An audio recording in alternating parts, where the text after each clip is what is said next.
Hello viewers, আসসালামু আলাইকুম। আশা করি আপনারা সকলেই ভালো আছেন। আলহামদুলিল্লাহ, আমিও ভালো আছি।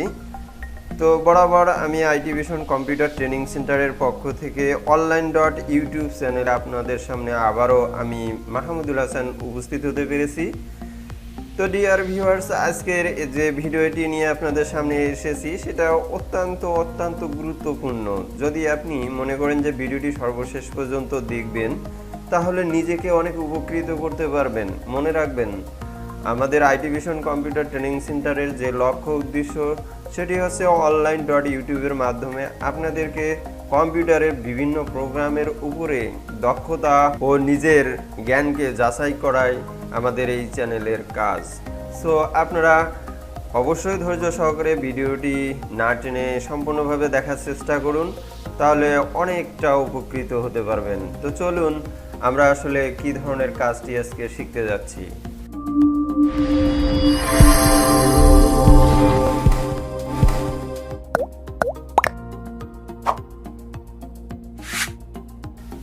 তো ভিউয়ার্স, আমরা মাইক্রোসফট ওয়ার্ড আপডেট ভার্সন আমি 2010-এ প্রবেশ করেছি।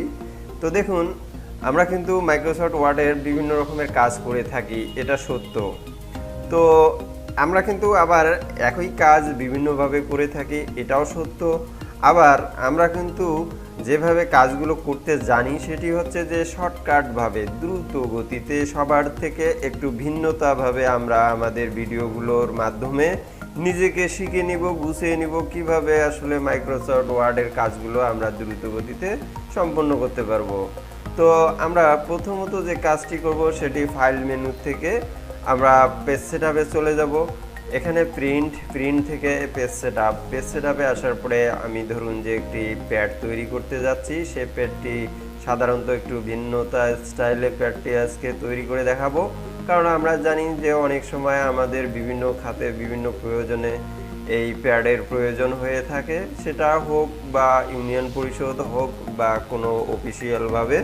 তো এভাবে আমরা মার্জিনগুলো টপ, বাটম, লেফট, রাইট 0.2 করে সিলেকশন করে দিলাম। এরপরে পেপার থেকে সিলেকশন করে নেব A4, এটি চেক দিব A4 আছে কিনা, যদি থেকে থাকে তাহলে বেশ ভালো। এরপরে আমরা যে কাজটি করব, বক্সটি ওকে করে দেব। এভাবে আমরা হোম মেনুর অধীনে আবারও ক্লিক করব। এখানে দেখুন যে আমরা এখানে একটি বর্ডার লাইন তৈরি করব। সো কিভাবে করব, আমরা ধরুন যে এই পেজটিকে উপর দিকে আমরা একটি বর্ডার ইউজ করব। তো আমি এটিকে সামান্যতম একটু সিলেক্ট করে দিলাম, ডান দিকে একটু মাথাটা বেরিয়ে। তো এরপরে আমরা এখান থেকে যদি যাই তাহলে আমরা এটি কিন্তু শেডিং কালার থেকেও আমরা ইউজ করতে পারবো, যেমনটা আপনারা এখানে দেখতে পাচ্ছেন। তো দেখুন যে আমি এখানে একটি শেডিং কালার ইউজ করব। তো এই কালারটি আমি একটু হালকা কালারই দিব বরাবরই। তো এরপরে আমরা নিচে একটু ইন্টারপ্রেস করব। ইন্টারপ্রেস করলে আপনারা দেখতে পাচ্ছেন যে এখানে বর্ডারটি অনেকটা চওড়া হয়ে গেল। তো আমরা এটা আনডু করে আবারও আগের মতো স্থানে ফিরে আসব। এভাবে আমি ডাবল ক্লিক করে নিচে কার্সারটা রেখে আবারও আমি এটি সিলেকশন করব। তো দেখুন, আমি ডাবল ক্লিক করার পরে আমি যখন স্পেস বারের মাধ্যমে একটি বার যখন ক্লিক দিলাম, তো এভাবে আমি সিলেক্ট করে নিব। এভাবে নিচের লাইনটি আলাদাভাবে আমরা সিলেক্ট করে নিব। নেওয়ার পরে আমরা আবারও শেডিং কালার থেকে এখানে একটি কালার ইউজ করব। এরপরে আমরা নিচে একটু কার্সারটা রেখে আবারও এখানে ডাবল ক্লিক করে নিচের দিকে নিয়ে আসব। এভাবে আমরা এবার যদি বাংলা কিছু টাইপ করি, যেমন দেখুন যে আমি বাংলা টাইপ করছি, এর জন্য আমরা এখান থেকে ফন্ট সিলেক্ট করে নিব শুধু MJ, এবং কিবোর্ডে Ctrl+Alt+B এর মাধ্যমে আমরা বাংলা অপশনটি অ্যাক্টিভ করে নিব। এভাবে আমি টাইপ করব যে ধরুন যে আমি লিখছি গণপ্রজাতন্ত্রী, এভাবে টাইপ করে আমি আবারও লিখছি বাংলাদেশ সরকার। দেখুন যে আমি এখানে গণপ্রজাতন্ত্রী বাংলাদেশ সরকার এই লেখাটিকে এভাবে সিলেক্ট করছি। এবার আমি সেন্টারে নিয়ে আসলাম। নিয়ে আসার পরে আমরা এখান থেকে ফন্ট সাইজ একটু বাড়িয়ে দিব, অর্থাৎ আমি বেশি দিব না, 12 দিব। তো এটা স্বাভাবিকভাবে থাকবে, এটা বোল্ড ইউজ করব না। এরপরে ইন্টারপ্রেস করে আমরা মধ্যবর্তী স্থানে আমি একটি ব্র্যাকেটের মধ্যে একটি লিখে নিব, যেমন দেখুন যে স্থানীয় সরকার বিভাগ। আমি এভাবে আবারও টাইপ করে এভাবে ব্র্যাকেটটি ক্লোজ করে দিলাম। এভাবে ধরুন যে একটি ইউনিয়ন পরিষদের কিংবা কোনো প্রয়োজনীয় প্যাডের একটি নাম লিখছি, তার নামটি আমি উল্লেখ করলাম না।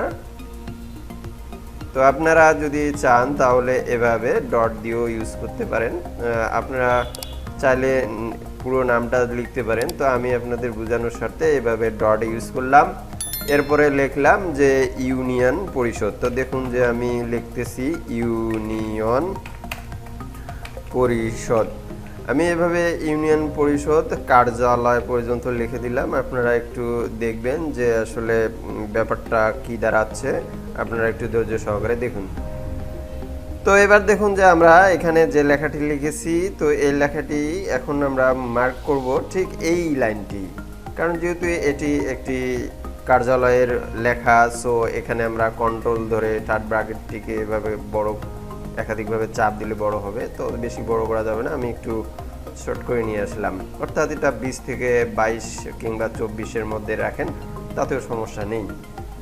এভাবে লেখার পরে আপনারা যদি এই লেখাটিকে স্টাইলিশ করতে চান বা স্টাইল ব্যবহার করতে চান, তাহলে আপনারা এই ফন্টের ঘরে এসে আপনারা একটু মাউসের সাহায্যে একটু খেয়াল করুন। দেখুন যে আপনার এই বাংলা যে ফন্টগুলো রয়েছে, এই বাংলা ফন্টে যেগুলো সুতুনে এমজে বা বাংলা বিজয়ে ব্যবহার করা হয়, এমন ফন্টগুলো আপনারা মাউসের মাধ্যমে এখানে সিলেক্ট করলে ডান দিকে এই লেখাটি পরিবর্তন হচ্ছে। আপনারা একটু ভালোভাবে খেয়াল করে দেখুন। তো ভিউয়ার্স, আমরা বাংলা ফন্টের উপরে একটি বিশেষ ক্লাসও দিয়েছি, আপনারা চাইলে ভিডিওটি দেখে নিতে পারেন। তো আমি ধরুন যে এই লেখাটি সিলেক্ট করলাম, এরপরে এটিকে এই ফন্টটি ইউজ করার পরে আমরা এখানে লেখাটিকে বোল্ড করে দিলাম। তো এইভাবে বোল্ড করে দেওয়ার পরে আমরা এখানে আবারও ইন্টার প্রেস করে নিচের দিকে চলে আসলাম। কিন্তু মনে রাখবেন এখানে ফন্টটি আবারও আমি আগের মতো স্বাভাবিক করে নিলাম। তো এরপরে আমরা আমাদের ডাকঘর, যে প্রয়োজনীয় যে ডাকঘরটি আছে, আমরা এখানে ডাকঘর লিখতে পারি। আমরা ডাকঘরটি এভাবে ইউজ করতে পারি। এরপরে আমরা ধরুন যে উপজেলা থাকে, সে উপজেলার নামটিও আমরা এখানে বসাতে পারি। এভাবে আমি আবারও মনে করুন যে জেলার নামও আমি এখানে উল্লেখ করে দিতে পারি। তো এভাবে আমি জেলাও উল্লেখ করে দিলাম। দেওয়ার পরে আপনারা এটি সম্পূর্ণভাবে সাজিয়ে নেবেন। কিন্তু মনে রাখবেন এই ফন্ট সাইজটি আমরা আবারও এটি পূর্বের ন্যায় ছোটো করে নেব, অর্থাৎ আমি 14 রাখলাম। এভাবে আমরা যখন একটু এন্টার দিলাম, দেওয়ার পরে আমরা নিচে এখানে একটি চেয়ারম্যানের ধরুন যে নাম দিব। তো এখানে চেয়ারম্যানের নাম যে দিব সেটি আমরা কিভাবে ইউজ করব। তো প্রথমত আমরা এখানে যে কাজটি মূলত করব সেটি হচ্ছে যে এখানে দেখুন আমরা একটু শেপ অথবা আমরা কিছু গঠন ব্যবহার করব। তো এর জন্য আমরা এখানে ইনসার্ট মেনুর অধীনে ক্লিক করব, এখান থেকে শেপে আসব। শেপগুলোর থেকে আমরা বেছে নেব যে কোন শেপটি আমাদের ভালো হবে, এমন একটি শেপ আমরা উপর থেকে নিচ পর্যন্ত ভালোভাবে তাকিয়ে দেখব। তো আমি দেখুন যে রাউন্ডেড শেপটি নিলাম, এখান থেকে আমি এটা মার্ক করে এভাবে সিলেক্ট করে নিলাম। ভিউয়ার্স, এটি যদি কালার পরিবর্তন করতে চান তাহলে দেখুন যে এখানে ফরম্যাট নামে একটি মেনু রয়েছে, এই মেনুর অধীনে আপনারা এই কাজটি করে নিতে পারেন। তো প্রথমত আমি দেখুন যে একটি শেপ কালার পরিবর্তন করে নিব। তো এর জন্য যদি কালার পছন্দ না হয় তো সেক্ষেত্রে আমরা এখান থেকে কালার চুজ করতে পারি। তো ধরুন যে আমি এখানে এই কালারটি ইউজ করতে চাচ্ছি, তো এটাই রাখবো। তো এখানে আমরা যদি এই শেপে রাইট বাটন ক্লিক করে এখানে অ্যাড টেক্সট নামে যে অপশনটি পাচ্ছি এটির গায়ে ক্লিক দিলে আমরা এখানে কিন্তু ভিতরে লিখতে পারবো। তো যেমন দেখুন যে আমি এখন এখানে একটু লেখা লিখবো, কি লেখা লিখবো। তো দেখুন তার আগে আমরা চেক দিব যে আমাদের ফন্টটি ঠিক আছে কিনা। যেহেতু ফন্ট ঠিক নেই সেহেতু আবারও আমরা শুধু এমজে বাংলা ফন্টটি সিলেক্ট করে নিব। এরপরে আমরা লিখব যে এখানে ধরুন যে আমি লিখছি চেয়ারম্যান। তো আমি এইভাবে চেয়ারম্যান লেখার পরে ক্লোন দেওয়ার পরে আমি চেয়ারম্যানের নাম লিখবো এখানে। তো এখানে চেয়ারম্যানের নামটি দেবেন, আমি ফাঁকাই রাখলাম। তো এই যে বিষয়টি, এটি হচ্ছে যে এখন আমরা ফন্ট সাইজটি এটি ধীরে ধীরে একটু বাড়িয়ে দিতে পারি, তাহলে আমাদের লেখাটি ভালো দেখা যেতে পারে। তো এইভাবে লেখা বোল্ডও করতে পারি আমরা, তাহলে এটি সৌন্দর্য আরও বাড়বে। আর এই ঘরটি যদি ছোট কিংবা বড় হয় তাহলে অবশ্যই আমরা এটিকে একটু মুভ করে বড় করে নিতে পারবো। ভিউয়ার্স এরপরে লেখাটা আমরা এটাকে সেন্টার আছে কিনা সেটা চেক দিব। এরপরে দেখুন যে আমরা এই প্যাডের নিচ দিয়ে একটা দাগ দিব, অর্থাৎ একটা মার্জিন বা আমরা একটি বর্ডার ব্যবহার করব।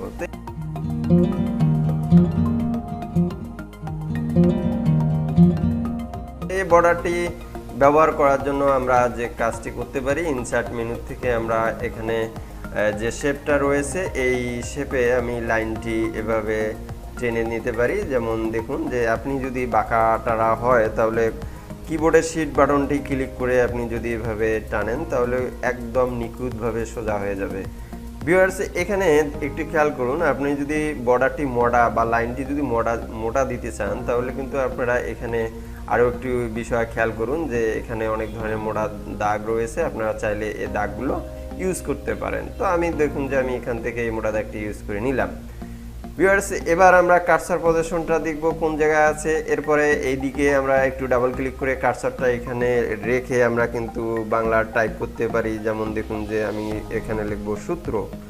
তো এই সূত্র লেখার পরে আমি এখানে ডটও দিতে পারি, নাও দিতে পারি। তবে ট্যাব বাটন, কিবোর্ডে যে ট্যাব বাটন রয়েছে ট্যাব বাটন ক্লিক করে ডান দিকে আমরা একদম ডানে চলে এসে এখানে কিন্তু আমরা লিখতে পারি তারিখ। এই তারিখটা লেখার পরে আমরা যদি চাই এখানে ডট ইউজ করতে পারি, অথবা আমরা যদি চাই তাহলে এখানে কিন্তু আমরা ফাঁকাও রাখতে পারি। তো ভিউয়ার্স আমি বোঝানোর স্বার্থে আপনাদেরকে একটু ডট দিয়ে দেখে দিলাম। তো এইটি লেখার পরে দেখুন যে আপনি কোনো একটা প্রয়োজনীয় লেখা লিখবেন বা লিখেছেন, এরপরে তো আপনাদের চেয়ারম্যানের এখানে যে লেখাটি আপনি লিখতে চাচ্ছেন সেটা লিখবেন। তো ভিউয়ার্স আমি ইন্টার প্রেস করে নিচের লাইনে একটু চলে আসলাম। এখানে নিচে চলে আসার পরে দেখুন এখানে আর একটু নিচে আমরা নিয়ে আসলাম, এক কথায় মানে পেজটির একটু নিচের দিকে নিয়ে আসলাম। ব্র্যাকেটের মধ্যে আমি চেয়ারম্যানের নামটি ধরুন যে আমি এখানে লিখে দিলাম যে মোহাম্মদ অমুক। আমরা এই যে এখানে যে দেখুন যে আমরা যে চেয়ারম্যানের নামটি এখানে লিখব সেই লেখাটি লেখার পরে ব্র্যাকেট ক্লোজ করে দেব। এরপরে যদি ইউনিয়ন পরিষদ হয় তাহলে আমরা ওই ইউনিয়ন পরিষদের নামটি এখানে তৈরি করব। ইউনিয়ন পরিষদের যে নামটি রয়েছে আমি এখানে ইউনিয়ন পরিষদ এর নামটা আমরা এখানে লিখে দিলাম। এরপরে আমরা ইন্টার প্রেস করব। ডাক, তারপরে আমরা ডাক লেখার পরে আমরা লিখছিলাম যে উপজেলা। তো এভাবে সম্পূর্ণ যে লেখাটি রয়েছে আমরা কিন্তু দিলাম। তো লিখে দেওয়ার পরে ভিউয়ার্স আপনারা একটু খেয়াল করুন যে দেখুন আমরা ইন্টার প্রেস করব। ইন্টার প্রেস করে যদি লেখাটাকে একটু নিচের দিকে নিয়ে আসি তাহলে একটু খেয়াল করুন এখানে যে এই যে রুলার বারটি রয়েছে, আমরা যদি লেখাটি একটু ডান দিকে আমরা নিয়ে আসতে চাই তাহলে এখানে ওই বরাবর একটি ট্যাব সেটিং করে দিব। এরপরে কিবোর্ডের ট্যাবটি চাপ দেওয়ার সঙ্গে সঙ্গে লেখাটি ডান দিকে চলে আসবে। অনুরূপভাবে আমরা এটি ট্যাব সেটিং করতে পারি। এভাবে ঠিক ট্যাব দিলে এই লেখাটি হুবহুবভাবে এখানে সেটিংস হয়ে যাবে। তো এভাবে আমরা লেখাগুলোকে এভাবে ট্যাবের ন্যায় সেটিংস করে নিব। ভিউয়ার্স দেখুন এভাবে আমরা কিন্তু একটি প্যাড সাজিয়ে নিতে পারি। তবে এখানে যে বিষয়টা সেটি হচ্ছে যে আপনারা যদি এখানে একটি জলছাপ আকারে কোনো কিছু ব্যবহার করতে চান তাহলে কার্সার পজিশনটা ঠিক রেখে আপনারা এখান থেকে ধরুন যে পিকচার বা আর্ট থেকে কিছু ব্যবহার করবেন। তো এক্ষেত্রে আমরা এখানে আমি একটু দেখিয়ে দিচ্ছি। ধরুন যে আমি এই সিনারিটি জলছাপ হিসেবে নিব। তো এখানে ক্লিক দিব। ক্লিক দেওয়ার পরে আমরা এখান থেকে ধরুন যে এখানে এই অপশনটিতে যাব। এই অপশন থেকে আমরা এখানে ধীরে ধীরে এটিকে জলছাপ বা ব্রাইটনেসটিকে কমিয়ে দেব বা বাড়িয়ে দেব, এটি প্রয়োজনীয়ভাবে দিব। তো ভিউয়ার্স এটি যখন আমরা মেডেলে নিব তখন এটাকে আমরা অবশ্যই ওয়ার্প টেস্ট থেকে বিএন টেস্ট করে নিব, তাহলে আমরা মিডল স্টেপে এটা বসাইতে পারবো। তো এভাবে প্রয়োজনীয় একটি প্যাড তৈরি করে আপনারা ব্যবহার করতে পারেন। তো ভিউয়ার্স আশা করি আপনারা কিভাবে এই প্যাড তৈরি করতে পারেন সেটি অন্তত বুঝতে পেরেছেন। তো দেখা হবে পরবর্তী ভিডিও। সে পর্যন্ত ভালো থাকুন, সুস্থ থাকুন। আল্লাহ হাফেজ।